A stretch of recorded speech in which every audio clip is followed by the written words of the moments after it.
Downs Gaming and Hotel. We work extremely hard to make your experience here convenient, safe, and fun. I love Batavia Downs Gaming. We love it! I love Batavia Downs Gaming.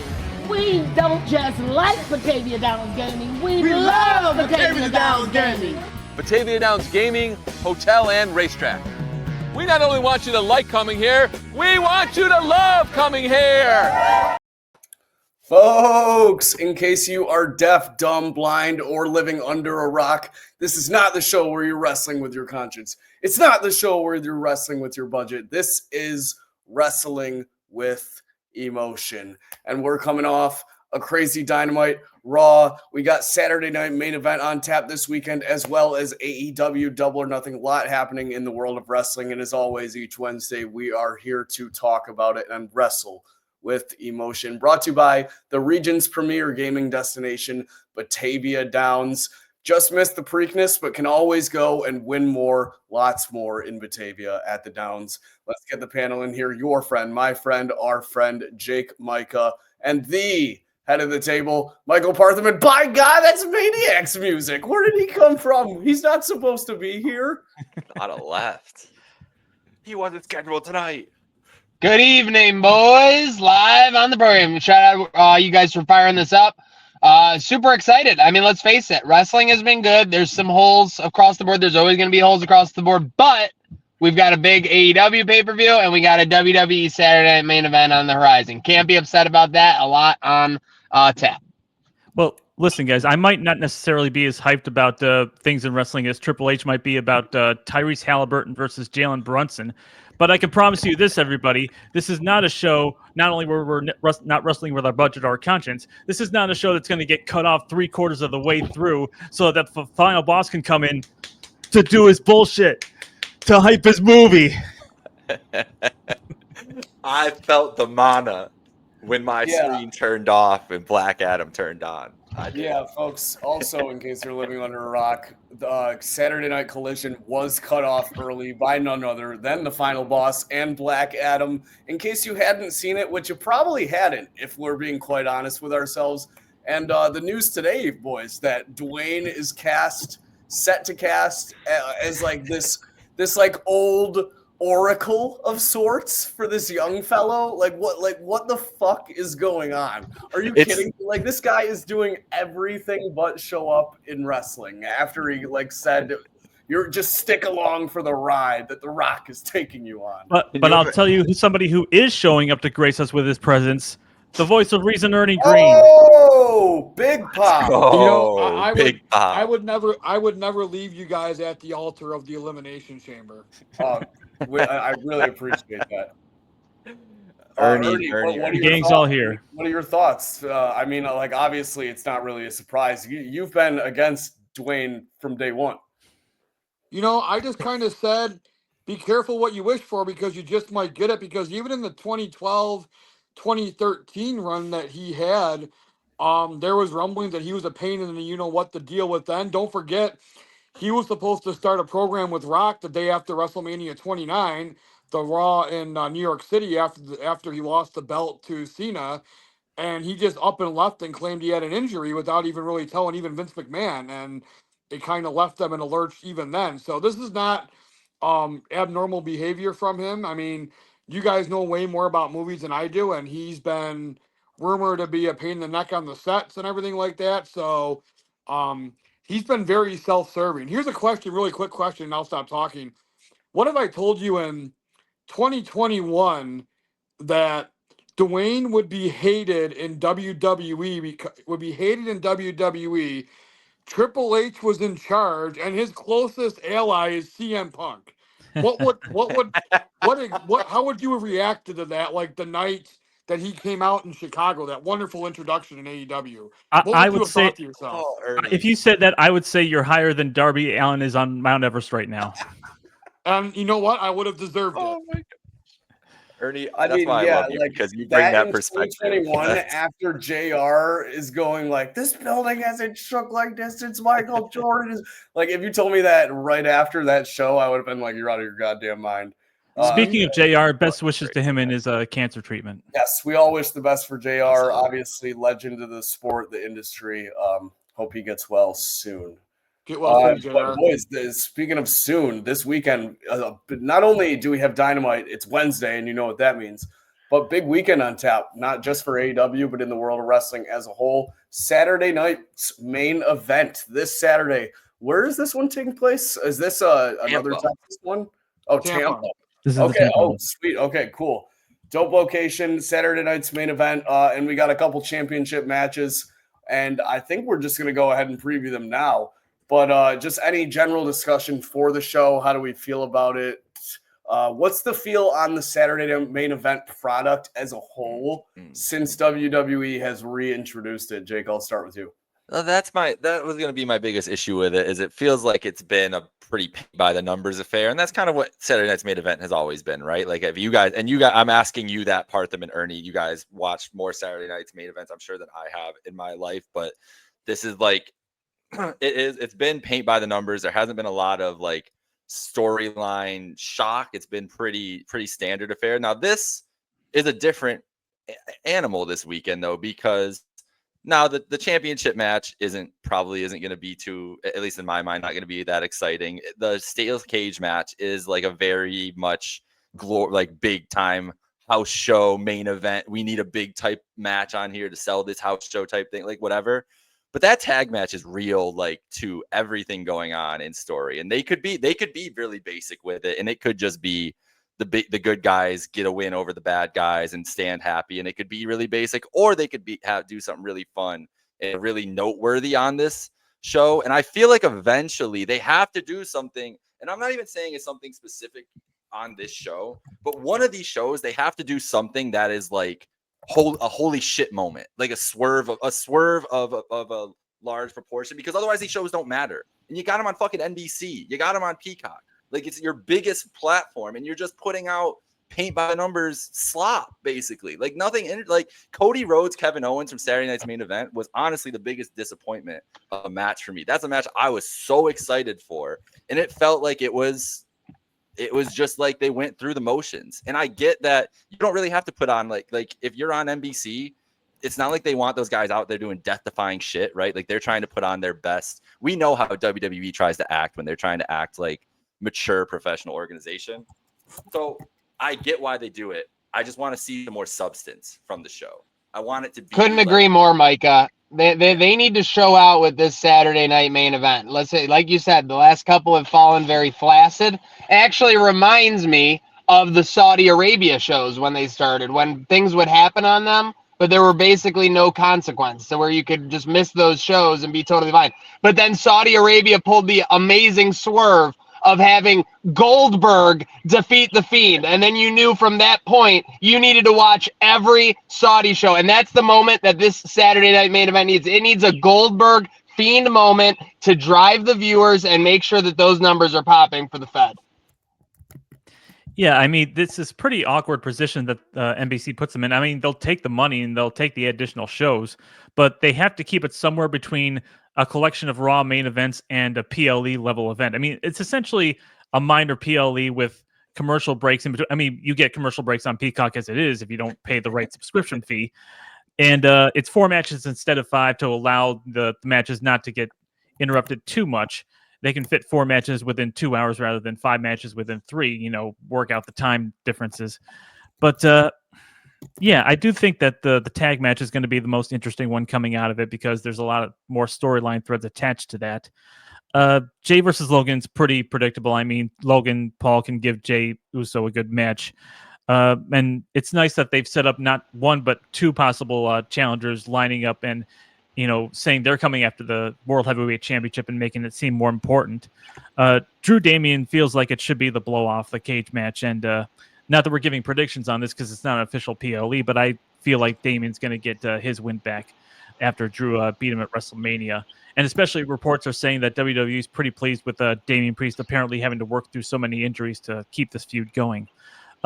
Cena Truth is interesting because it's a non-title match. And other than AAing Truth through the table, Cena really hasn't said or done anything to really hype up this particular match. The intrigue is really just a running gag of Truth being Cena's biggest fan, I'm expecting like Truth to start hitting Cena's moves on Cena, which is going to be a huge meta moment that we've seen coming for years and years. But they're big matches, but there might not be too much consequence coming out of them, other than onto the next feud, onto the next opponent, onto the next challenger. Yeah, they are going by the old Saturday night's main event format, like Micah said, which back in the day was basically just like a showcase of Hulk Hogan. Well, let's see Hulk Hogan beat like a mid challenger. Let's see the Macho Man beat a mid challenger, and that would drive people to go watch their house shows. Because back in the day, you made the money from the house shows. Well, it's not 1986 anymore. They need to do just something, anything, in my opinion, just to get more eyeballs in the product. And the one thing they used to do also was have continuity, which in Hulk Hogan would help Andre the Giant against King Kong Bundy and Big John Studd. So the next show, the main event was that tag team match. They don't have that continuity right now. I feel like they kind of are. I think WWE's like the creatives like backed into a wall. They're like, we have this Saturday night's main event, but we also have a PLE in 2 weeks. It's like, how do we make this?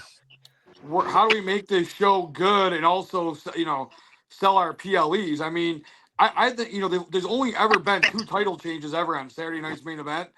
I think there's time to end that. Like, you don't have to have like Jey Uso lose or John Cena lose, but a title change, I think, would do wonders for them moving forward in terms of getting eyeballs in the product. I mean, it could be Lyra Valkyria for all we know. You know what I'm saying? Just have a title change or just a holy shit moment. They haven't had a holy shit moment yet.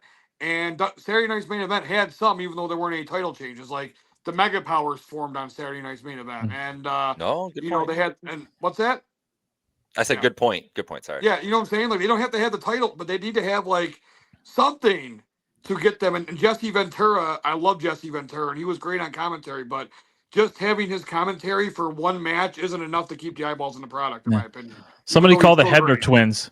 Let's get them in on this. I don't think it's too good to bank on nostalgia too, but to your guys' whole point, like until something crazy happens, this show to me just feels like fodder to be able to get some of the stars title shots on big spots that they normally wouldn't be able to do unless it was a house show, and have it all the eyes on the product. Pretty much everything you guys all said. I think we just pick there's just the 4 matches Saturday night's main event, unless anything gets said on SmackDown, which I think is probably highly unlikely at this point. So should we just rapid fire through them, boys? Let's do it. All righty, sounds good. First one, I'll go for Priest McIntyre steel cage match. I'll go to you, Ernie, first. Who you got? I'll be rapid fire. Priest. Yeah, Priest looks like he's going to get his win back. Priest will get the win. McIntyre can always take a loss and be just as strong on Monday Night Raw. Yep. Priest. Same thing. Wow. Oh my God. I feel like I have an opportunity to do something. These aren't official picks, I don't think. I'm gonna do it. I'm gonna do it. I'm gonna take McIntyre. Okay. Sorry. Just getting things in order here. Maniac, are the interns counting this as official picks here? Sure. These are picks, Parthy. All right. By the way, you know who's locking punching in? air right now? That WWE has a show on NBC this weekend, and they have NBA players in their game. Oh, dude, we were just talking before the show. We were saying TNT, like with this basketball game tonight, WWE's probably pissed they can't show any of that footage. Yep. CM Punk and Sami Zayn versus Seth Rollins, Braun Breaker. Unlikely match that I thought we would have been seeing maybe like a month or 2 even ago. So start with Jake. Whew. Man, I know Partham already thinks I'm going to just lock in the Sami Zayn heel turn here. I don't think it's going to happen Saturday, Partham. I don't think it's going to happen. So I'm not predicting that. This is interesting to me. I want them, and I said it before, I want them to just do something cool with this. Don't just be Sami Zayn and CM Punk getting a win because they're the 2 good guys, and somehow or the bad guys, singling out Sammy and winning. Don't just make this a match that could have happened on any Monday Night Raw. Make this fucking sick. Make this epic. Do whatever you can. This is the first time we've ever seen Seth Rollins and Braun Breaker together. So you would hope that this means that they're going to look like a badass duo, that they're going to have some cool moves to do and everything else, and cool, like maybe an entrance together. Maybe this is where they debut like a faction entrance, things like that. Like something needs to be a hook with this group, because they've been a mismatched group so far, and that we've been waiting for a name. We've been waiting to see what Braun's real intentions are and everything else. So I just want to see some big development with these two. And I guess I'm talking myself into the result here. These two got to win, right? Like it would be like CM Punk, like Sami Zayn probably is here to just eat this pin, because the bad guy group can't lose in their first tag team match together. That's kind of where I'm at. I could see it going both ways. Like I'm debating with myself as I'm saying this. I'm picking Rollins and Breakker officially though. Maniac, what about you? Everything you just said, if Breakker and Rollins don't win this, honestly, they're pretty much dead on arrival to me. It just makes no sense why they're together. But altogether, I do have Sami Zayn eating this pin. And the only thing I can add to what you said, Micah, is this would be perfect in a Sami Zayn WrestleMania 42 main event montage, him eating this pin in this event. Yeah, I'm pretty much with you guys for the same reasons. Seth and Braun need some momentum. CM Punk and Sami Zayn are probably going to enter the Money in the Bank qualifiers after this is done, and this match really shouldn't hurt them in that anyway. I'm sure that we're going to hear some shenanigans from Seth and Braun as a way to get the win over Sami. I won't play the clip, so we'll just say Seth and Braun. Ernie? Yeah, there's probably going to be some tomfoolery, maybe a little flim-flam. Skullduggery. Skullduggery, yeah, hijinks. I do think that they are going to, something's going to happen. Braun and Seth are going to win. Something's going to happen where there's going to be a miscommunication between Seth and Punk, and that will further the tease of this Sammy's turning heel. I don't think he's going to turn heel on this show, but I think there'll be something that'll be like, I wonder if he's going to turn heel. Kind of just to forward that heel turn, perhaps. Like, does so you're saying like him and Punk arguing is an impetus towards Sammy being like, fuck it's this guy, gonna CM Punk. It's almost going to mirror like Ospreay and Hangman. Yeah, I could see that. Yeah, definitely. The can they coexist from these two will be very fun. Even though they don't really have a match between each other, and they've already had a match in the past, the Elimination Chamber qualifier, they're not really coming to blows at any time soon. Maybe they will at Money in the Bank if they both qualify. Now that's interesting that you just brought that up, Parthen, though, because maybe Rollins and Breakker are all just a distraction to get us into the Punk Zayn feud for the summer, and that keeps them away from Rollins while he's going for the title. That could be a way that they push this match out of it too. So a lot of ways they could go with it. That's why I'm interested in this match more than anything else, because I think it clearly has the most stakes to what the product will look like coming out of the show. Whatever tension happens between Sammy and Punk, Jay's going to get caught in the middle of it. That's so true. He might have to end up choosing sides, or maybe he's the glue that the glue that bonds them back together. We got to go after Seth. He's the common enemy. Yeah. Definitely a lot of things that could come out of this. I am going to pick Seth and Braun as well as a result. So clean sweep. I took the opportunity not to do that on the last one, but here we have two title matches that I feel like might be also clean sweeps. Well, one title match. One, yeah. Oh, Cena. Cena's not even for the title? Non-title. Poor Ron. Poor Ron can't even get a courtesy WWE title match nowadays. So stupid, but yeah. But who deserves to earn a title match besides being Cena's fan? They have the opportunity to do something amazing though, where if like Ron or R-Truth obviously like a quick roll up win, like not quick, but like maybe after 5 to 8 minutes, and then Cena's like, no, to heck with that, you're getting a championship shot right now. And then he just absolutely annihilates R-Truth. I think all right, let's do this. Let's go to that. Yeah, let's just go to that match. Yeah. R-Truth has just as good a case for a title match as Logan Paul does, bro. They're like, come on. I mean, in this industry 30 years. Part of them, I feel you, but at this point in both of these guys' careers, all that needs to happen for R-Truth to get this title shot is exactly what Cena did. And the fact that they're not doing it at all for I get what you're saying totally, but it's just very lame that they're just not doing it, because I think we all know who's going to win anyway. Maniac, you're right. They have a great chance to do something really cool here, but will they actually have R-Truth pin John Cena on Saturday night's main event. Ernie, what do you think? I think the idea is great. I think there's about a maybe like 3.5% chance of it happening, unfortunately. 'Cause I think that, I think this will be way more entertaining than we think it's going to be. I think it's going to be like a comedy match at the beginning, and then it's going to turn into a serious wrestling match, and Cena wins by the skin of his teeth. I did not like R-Truth's interview the other day on SmackDown. Like, he's still way too goofy. Like, if someone put me through a table, I would not be as happy-go-lucky as he was, and I really thought that he should have shown more like babyface fire to be mad at Cena, and he was like, he wasn't, and like I get that's kind of like his gimmick, but it just felt really off, and I didn't like that. But I think this match, this whole set of circumstances, will be more entertaining than we give it credit for at now. I mean, R-Truth's whole gimmick is being off, and I mean, a couple cans short of a six-pack, essentially, and other metaphors. Hassan Terrell says, "I vote for R-Truth." I love it. Well, I mean, R-Truth got Hooters out I here. really do wish this was a title match, just so the stakes were a little bit higher.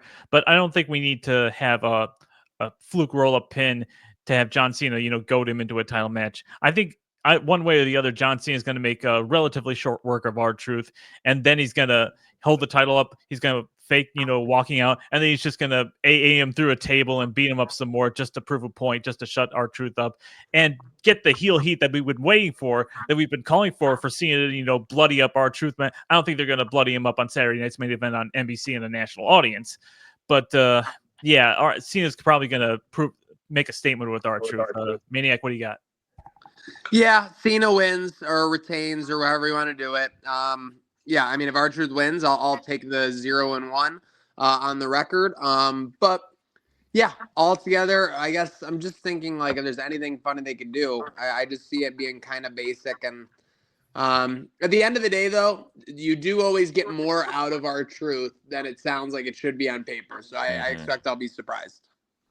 And I was going to jump on. I'm going to jump on that point because I think the biggest thing of this match is it's an awesome showcase for Ron Killings, the man, the wrestler who deserves a spotlight like this because he is actually an awesome wrestler and he just hasn't needed to be.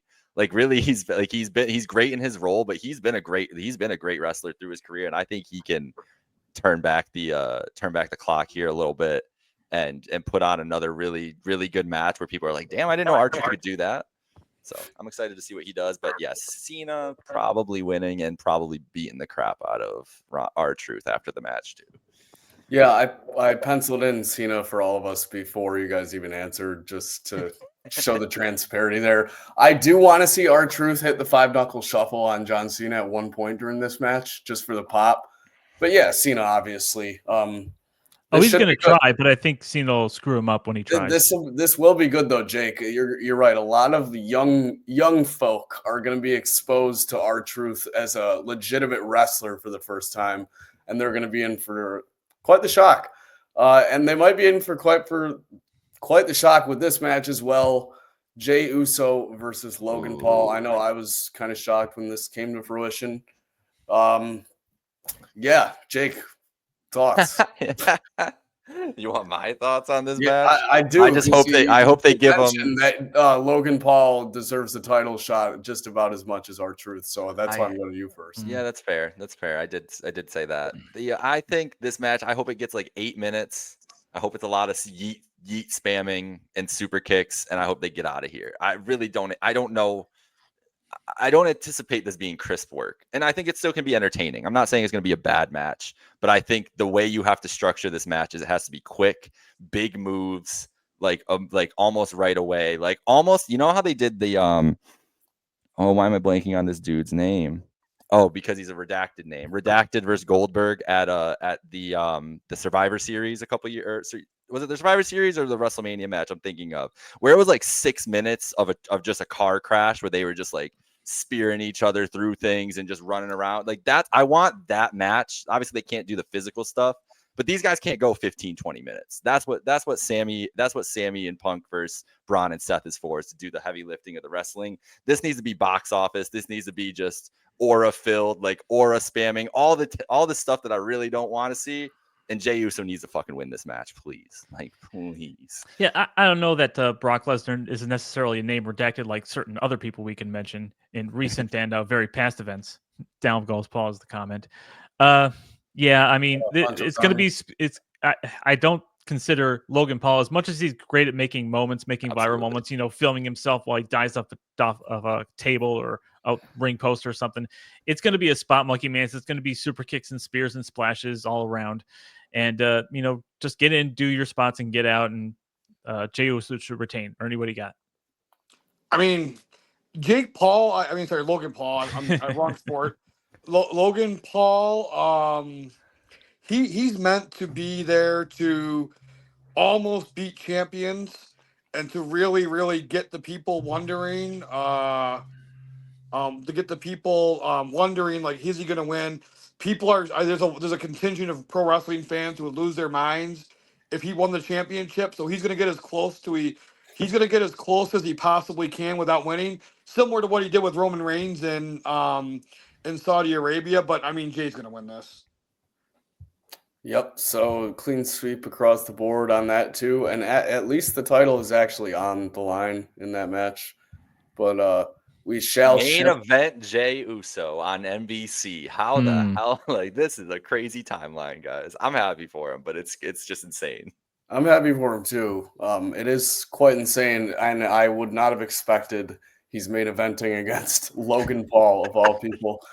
Well, if I may transition, Slick. Speaking of insane things, we've got an Anarchy in the Arena now booked.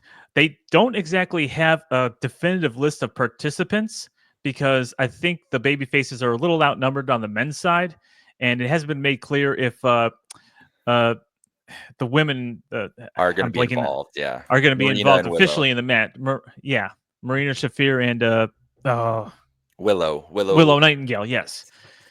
Are they going to just be ancillaries? Are they just going to be there to, you know? I feel like they're going to be in the match. They have to put them in. I will be pissed if they're not just in the match. But they basically be handcuffed to each other the entire time. They can't trade off partners unless they're just going to do something. I don't know. I feel like this is like essential. It is Anarchy. I know they don't usually do it on like AEW shows, but obviously like in the Lucha Underground and stuff, they used to do the mixed gender matches. I don't think Tony's like opposed to like having. This is a spot where I could see John Moxley hit like. Yeah, I was going to say he has hit one or two moves on women recently, so he's not above that. Exactly, that's what I'm saying. And it is. This is totally a spot where I feel like Tony allows like someone to spike a woman through a table if they have to. Well, also it's just easier to do on pay-per-view than it is on Turner, probably. Yes. Like 100%. That's such a good call, Jake. That's why they get away with half the shit they do at Anarchy in the Arena on these pay-per-views because it's not on television. So, but it's a great point, Partham, because it changes the whole fabric of the match if they're gonna just be like supporting pieces to the 5 men of each side, and how that works. And also, what do we got? I guess we don't really know who's gonna be on that Death Rider side. We can assume that it's Moxley, Gabe Kidd, and the Young Bucks, and then I guess Claudio or Yuta. How about Gabe Kidd and the Young Bucks being on opposing sides in New Japan Pro Wrestling just mere weeks ago? They got a lot of explaining to do tonight with why Gabe Kidd is doing what he's doing and what all right, so let's remove storyline from this. Gabe Kidd's in this because Gabe Kidd's one of the best wrestlers in the world. He's the biggest draw in New Japan. They got Forbidden Door coming up, who I assume, and it's in England. He's from England, so I assume he's going to be a big part of that show. So they're trying to, get him on, put him next to main eventers, get him some notoriety, everything. But it's a baffling decision storyline wise because he's been opposed of both Moxley and the Bucks in the past. Now, the one thing this is what I think they're going to go to, Partham. Now, I still think they should have done this before. I think they're going to go to the fact that Gabe Kidd has hated AEW. That's been his whole gimmick, is he hates AEW. He hates what they represent, thinks they're fucking stupid, whatever, and that he aligns with Moxley's vision now. Like he sees what Moxley's been doing, and he's like, I fuck with that. I wanted to tag in. And if that's what it is, that's okay. Like it's not the greatest. At least both he has that motive, he has that thread from the past that they can go on with here. Who would be the other members for the babyface team though? Because we got Hobbs, So you're looking at Hobbs, Swerve, Kenny, Joe. Is what about Shibata? Is Shibata in there? Shibata's been out because he they like, could announce he storyline, could right? come back tonight for all we know. And then Hook? Hook is making his Yeah, way I was gonna say Hook. I've been calling for Jack Perry and Hook to get involved. I thought they were going to show up at the cage match title match the other night, last week, but now I'm expecting them at the. Now I'm expecting them at the Anarchy in the Arena, and that'll be a part of our preview show. I assume this coming Saturday. Yes. Yeah. So we'll get the final. We'll get the final. I'm assuming the final teams tonight. We would hope, but this is it was a chaotic. I was in the building last week. To folks who didn't know, for Dynamite in Chicago last week, and it was an awesome ending for a live crowd because just the excitement of the cage match. The crowd was up for the cage match. Samoa Joe got the biggest pop of the night. Everybody was there to cheer. No one thought Joe was going to win, but everybody was there to cheer Joe on to win the title.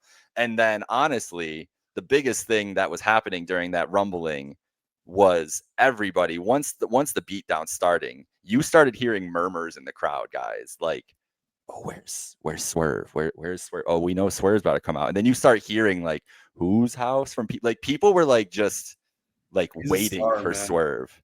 So that was just a fun little takeaway I wanted to share with you guys, because those are the fun things about going to those shows, and just to hear like a fervor start over Swerve when he wasn't even promoted for the show or anything like that. And that's the only time he came out the whole night, and he was probably the biggest star the whole night too. So good stuff. This match is going to be a blast. All right, we got about 2 minutes till the start of Dynamite, so I think real quick we should cover MJF Hurt Syndicate contract signing tonight. Yeah, what are we expecting? We can all read the clock. We can go a little over. It's okay. It's okay. We're not going to get caught off by the final boss. I just want to get to this first since he was in the arena. Jake, what was this pop like when Mina got the pin on Tony Storm? Yo, Mina was over as hell.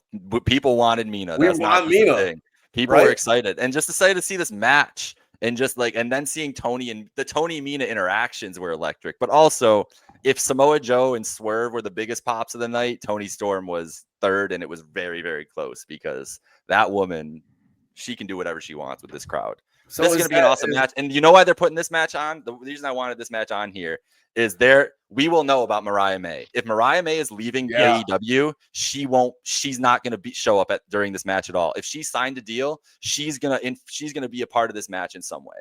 That's why they booked this match, because they want to get the elephant out of the room about Mariah May. Yeah. But Tony's got a date with whoever's going to be winning the Owens. So I think whatever Mariah's involvement, if she's going to be involved, is going to be directed at Mina. And they're going to have that. Yeah, it definitely is. And this is totally why they're doing this match, because the Owen happens at All In, right? That's the ending there. Well, the Owen winner gets their shot. Yes, correct. But perfect fodder there. And like Jake said, very great way to bring Mariah back if she signed a deal. I think that has to be the case. I think she stayed, personally. Little bias, but boys, the last topic I have for us, MJF has been accepted into the Hurt Syndicate. Will he sign this contract tonight, or will he get hurt? Ernie, what do you think? We're running out of time, so get hurt. I think he's going to sign the contract, but it's come with a price. If you know what I mean. Yeah. I've been going back and forth all week. I think he's going to sign, and I think they're going to play around with this tension of them. He's not really a member, but he is a member. I think they're going to play around with that tension for a while. You mean he's going to basically carry their bags for the next few weeks, right? Absolutely. It's almost like the honorary Oos for a little bit. But he's never going to get. It's never going to happen. He's not going to get his own T-shirt. Yeah, right. Yeah. They ain't giving him no suit. They're not buying him nothing. No. Yeah, I kind of agree with you, Jake, just based on the reaction that people got from Shelton, loading up the kick behind him. And Taz is like, he's going to blast him. And then it just never. That was a good touch. I feel like they're going to do that for weeks on end. So I'm kind of with you, Jake. But as you boys said, we're low on time. It is Wednesday. You know what that means. I'm going to conclude with this one last topic. Threw it in as a curveball. Let's do it. The feud that we had before we even had it. Tyrese versus Brunson. Who you guys got? Go around the horn. Give me a series prediction and game score, Ernie. You know what? I think I predict the Pacers in 6, but I predict the Knicks tonight. I default to Jake. He's the NBA guy. I got the Pacers in 7, and I also have the Pacers tonight. Partham, who would you have if they wrestled? Oh, I would say Tyrese. He's more we were talking beforehand. He's more the WWE guy. Good call. I'm gonna go Pacers in 7. I'm also going with Tyrese in the ring. But folks, this is not the show where we wrestle with basketballs. It's not the show where we wrestle with our conscience. It is wrestling with emotion. It's Wednesday, and you know what that means. Enjoy Dynamite, and more importantly, go have a good night now. Yeet.